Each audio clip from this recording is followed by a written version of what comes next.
Viloyatidan Ozoda Yunusova. Assalomu alaykum. Va alaykum assalom. Marhamat, raqam tanlang.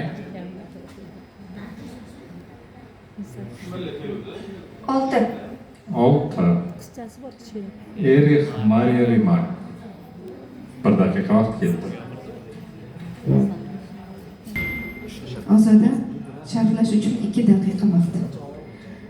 Jahon adabiyotining yorqin namoyandalaridan biri bo'lgan Erix Mariya Rimak Germaniyaning Osenburg shahrida dunyoga keladi. U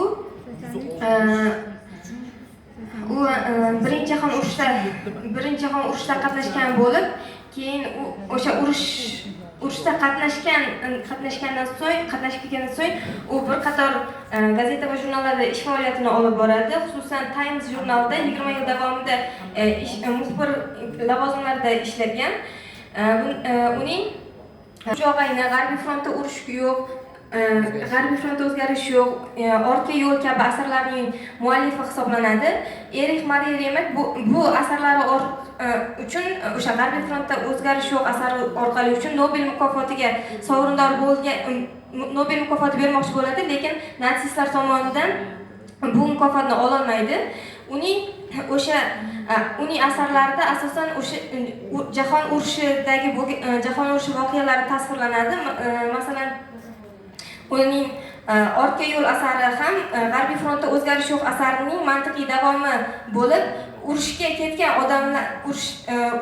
ketgan yigitlarning qismati va urushdan qaytib kelgandan keyin ularning holati, avvalgi o'sha urush ta'siri tufayli ularning avvalgidek bo'lolmasliklari haqida yoritilgan. Bundan tashqari o'sha uch og'ayni urush davridagi voqealar bayon etilgan. Yana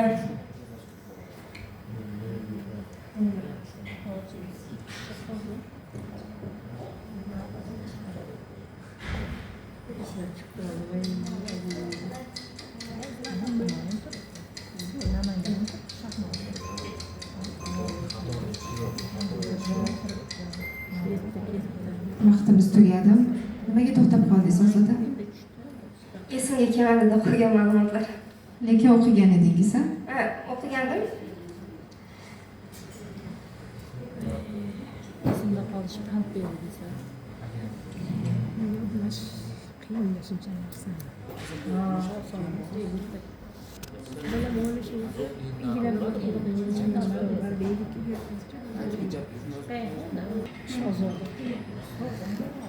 Yaxshi ma'lumotlaringiz bor ekan.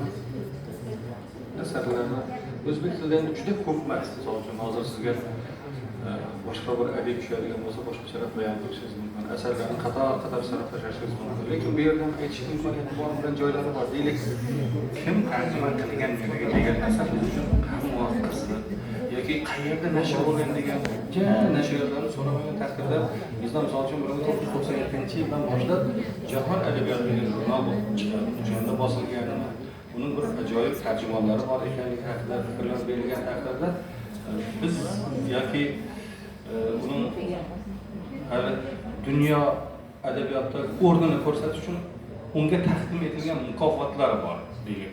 Ba'zi bir asarlar uchun berilgan o'sha Germaniyaning yuksak mukofotlari bor. Ular masalalarni muhokama qilib, agar bizga ko'proq ma'lumot berganingizda qaysi asar berilgan ortga yo'l yo'q? Ortga yo'l. O'qigansiz, ortga yo'l. O'qiganmidingiz? Men o'qiganman. Bu haqda ko'p gapirmadingiz. Ko'p gapirmadim. Chunki asarning mazmuni muhimda bizga. Yana qaysi asarni o'qigansiz? Uch og'ayni. Kim tarjima qilgan? Najmiddin Komilov tomonidan. Yo'q. Nazarishon tarjima qilgan. Yo'q. Nizom Komilov. Nizom. Jahon adabiyotida bosilgan. Nazarishon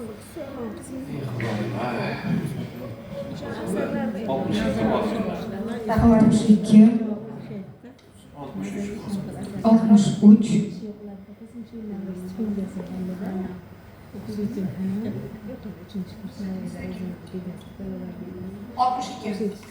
62. Bizda umumiy ball 62-3.